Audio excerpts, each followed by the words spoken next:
رسول صلی اللہ علیہ وآلہ وسلم نے ارشاد فرمایا کہ صفائی نصف ایمان ہے۔ صفائی و طہارت کا سب سے مؤثر ذریعہ وضو ہے اور اس کا بنیادی مقصد جسمانی اور روحانی پاکیزگی ہے۔ رسول اللہ صلی اللہ علیہ وآلہ وسلم نے کئی مقامات پر اس کی فضیلت بیان فرمائی ہے، جہاں کچھ روایت مبارکہ کی سعادت حاصل کرتے ہیں۔ حضرت ابو امامہ باہلی رضی اللہ تعالیٰ عنہ سے روایت ہے کہ سید رسول صلی اللہ علیہ وآلہ وسلم نے ارشاد فرمایا، جو شخص باوضو ہو کر اپنے بستر پر لیٹے اور اللہ رب العزت کا ذکر کرتا رہے یہاں تک کہ اسے نیند آ جائے، وہ رات کی جس گھڑی میں اللہ تعالیٰ سے دنیا و آخرت کی بھلائی مانگے، اللہ تعالیٰ اسے عطا فرمائے گا۔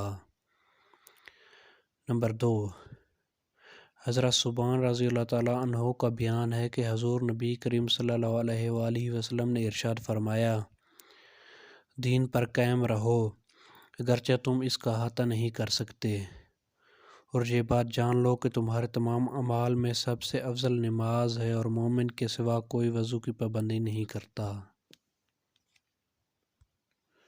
نمبر 3، حضرت عبداللہ بن عمر رضی اللہ تعالیٰ عنہ سے روایت ہے کہ رسول اللہ صلی اللہ علیہ وآلہ وسلم نے ارشاد فرمایا، ان جسموں کو پاک رکھا کرو، اللہ تعالیٰ تمہیں پاک رکھے گا۔ جو شخص رات کو پاک ہو کر باوضو سوتا ہے، اس کے جسم کے ساتھ لگنے والے کپڑے میں ایک فرشتہ رات بسر کرتا ہے۔ رات کو جب وہ شخص کروٹ لیتا ہے، فرشتہ اس کے لیے دعا کرتا ہے، اے اللہ عز و جل، اپنے اس بندے کو بخش دے، یہ رات کو پاک، صاف اور باوضو ہو کر سویا تھا۔ اگر غصہ آئے تو وضو کرنا چاہیے۔ حضرت ابو وائل قاص رضی اللہ تعالیٰ عنہ فرماتے ہیں کہ ہم عروہ بن محمد السعدی رضی اللہ تعالیٰ عنہ کے پاس گئے۔ ایک شخص نے ان سے گفتگو کی جس نے انہیں غصہ دلا دیا، چنانچہ وہ کھڑے ہوئے اور وضو کیا، پھر فرمایا کہ مجھے میرے والد نے میرے دادا عطیہ کے واسطہ سے بیان کیا کہ سید رسول صلی اللہ علیہ وآلہ وسلم نے ارشاد فرمایا کہ غصہ شیطانی اثر سے آتا ہے اور شیطان آگ سے پیدا ہوا ہے اور آگ کو پانی سے بجھایا جاتا ہے، بس جب تم میں سے کسی کو غصہ آئے تو اسے چاہیے کہ وہ وضو کر لے۔ سردی تکلیف میں وضو کرنا۔ حضرت ابو ہریرہ رضی اللہ تعالیٰ عنہ سے مروی ہے، حضور نبی کریم صلی اللہ علیہ وآلہ وسلم نے ارشاد فرمایا، کیا میں تمہیں ایسے عمل نہ بتاؤں جن سے اللہ گناہوں کو مٹاتا اور درجات کو بلند کرتا ہے؟ لوگوں نے عرض کیا، یا رسول اللہ صلی اللہ علیہ وآلہ وسلم، کیوں نہیں؟ آپ صلی اللہ علیہ وآلہ وسلم نے ارشاد فرمایا، ناگواری کے باوجود مکمل وضو کرنا اور مسجدوں کی طرف زیادہ چل کر جانا اور نماز کے بعد نماز کا انتظار کرنا، سو یہی رباط شیطان کے خلاف جنگ کی چھاؤنی ہے۔ وضو کی اقسام۔ وضو کی 3 اقسام ہیں۔ نمبر 1، فرض۔ بے وضو جب نماز پڑھنے کا ارادہ کرے تو اس پر وضو کرنا فرض ہے، چاہے نفلی نماز کے لیے ہو یا نماز جنازہ، سجدہ تلاوت کے لیے ہو یا قرآن پاک کو ہاتھ لگانے کے لیے ہو، حتیٰ کہ ایک ہی آیات مبارکہ کی تلاوت کے لیے ہو، ان مذکورہ کاموں کے لیے وضو کرنا فرض ہے۔ نمبر 2، واجب۔ کعبۃ اللہ کا طواف کرنے کے لیے وضو واجب ہے۔ نمبر 3، مستحب۔ باوضو سونے کے لیے وضو کرنا مستحب ہے۔ نیند سے بیدار ہونے پر ہمیشہ باوضو رہنے کے لیے وضو پر وضو کرنا، غیبت کے بعد جھوٹ، چغلی، ہر قسم کے گناہ کے بعد وضو کرنا مستحب ہے۔ برے اشعار کے کہنے کے بعد، نماز سے باہر قہقہے لگانے کے بعد، میت کو غسل دینے اور اسے اٹھانے کے بعد، ہر نماز کے وقت وضو کرنا مستحب ہے۔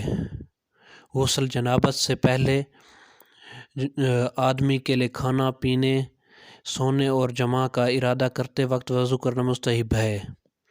قرآن مجید اور حدیث نبوی صلی اللہ علیہ وآلہ وسلم کو پڑھنے کے لیے، حدیث پاک بیان کرنے کے لیے، علم سیکھنے کے لیے، اذان دینے کے لیے، تکبیر کہنے کے لیے، خطبہ دینے کے لیے وضو کرنا مستحب ہے۔ حضور نبی کریم صلی اللہ علیہ وآلہ وسلم کی زیارات کے لیے، عرفات میں ٹھہرنے کے لیے، صفا اور مروہ کے درمیان دوڑ لگانے کے لیے وضو کرنا مستحب ہے۔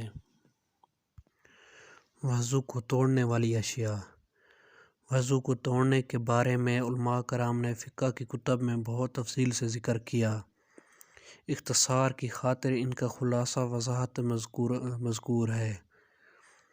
نیند، لیٹ کر سونا، خواہ پیٹ یا کروٹ کے بل پر ہو، یا تکیہ وغیرہ کے سہارے سے ہو، یا کسی اور شکل پر ہو جس سے سرین زمین سے جدا ہو جائے، یا صرف ایک سرین پر سہارا دے کر سو جائے تو وضو ٹوٹ جائے گا۔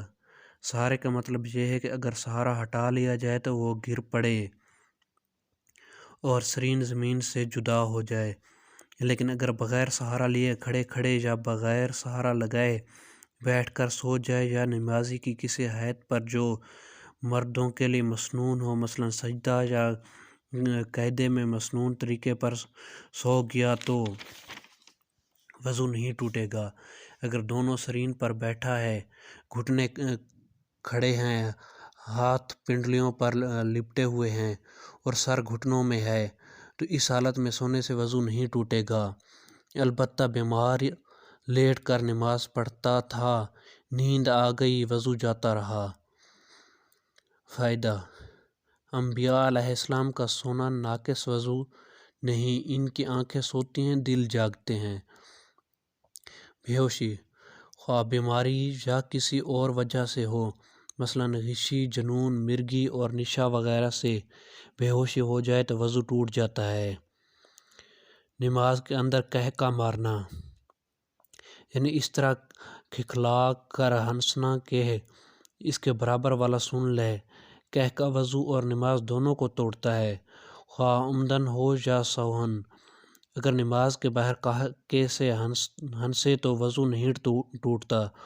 اگر اتنی آواز سے ہنسا کہ خود اس نے سنا، پاس والوں نے نہ سنا تو وضو نہیں جائے گا، نماز جاتی رہے گی۔ لیکن اگر مسکرایا کہ دانت نکلے، آواز بالکل نہیں نکلی تو اس سے نہ نماز جائے نہ وضو۔ اگر سجدہ تلاوت یا نماز جنازہ میں قہقہ لگایا تو وہ عمل ٹوٹ جائے گا، وضو نہیں ٹوٹے گا۔ مباشرت فاحشہ، یعنی عورت اور مرد کی شرمگاہوں کا اس طرح ملنا کہ ننگے ہوں تو وضو ٹوٹ جائے گا۔ شرمگاہ یا بدن سے نجاست نکلنا،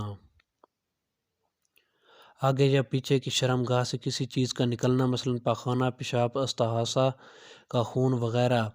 اسی طرح بدن کے کسی حصے سے نجاست کا نکلنا اور بہہ جانا، خون، پیپ، مواد وغیرہ، تو اس سے وضو۔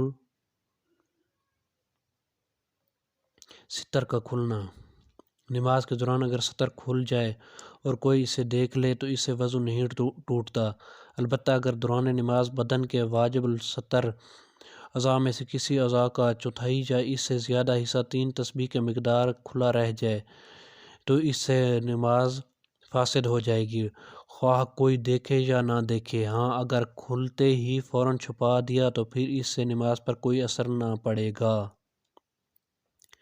عوام میں جو مشہور ہے کہ گھٹنا اور ستر کھلنے یا اپنا یا پرایا ستر دیکھنے سے وضو جاتا رہتا ہے، محض اصل بات ہے ہاں وضو کے آداب سے ہے کہ ناف سے زانوں کے نیچے تک سب ستر چھپا ہو، بلکہ استنجے کے بعد فوراً ہی چھپا لینا چاہیے کہ بغیر ضرورت ستر کھلا رہنا منع ہے اور دوسروں کے سامنے ستر کھولنا حرام ہے۔ منہ بھر کے قے کرنا، منہ بھر کر کہہ وہ ہے جو تکلیف اور مشقت کے بغیر منہ میں نہ رک سکتی ہو، روکنا ممکن نہ ہو، لیکن خون کی کہہ ہو تو وضو ٹوٹ جائے گا اگرچہ منہ بھر کر نہ ہو۔ مثلا آنکھ، کان، ناف، پستان وغیرہ میں دانہ یا نسور یا کوئی بیماری ہو، ان وجہ سے جو آنسو یا پانی بہے وضو توڑ دے گا۔ منہ سے خون نکلنا اگر تھوک پر غالب ہے وضو توڑ دے گا ورنہ نہیں۔ علبہ کی شناخت یوں ہے کہ تھوک کا رنگ اگر سرخ ہو جائے تو خون غالب سمجھا جائے اور اگر زرد ہو تو مغلوب۔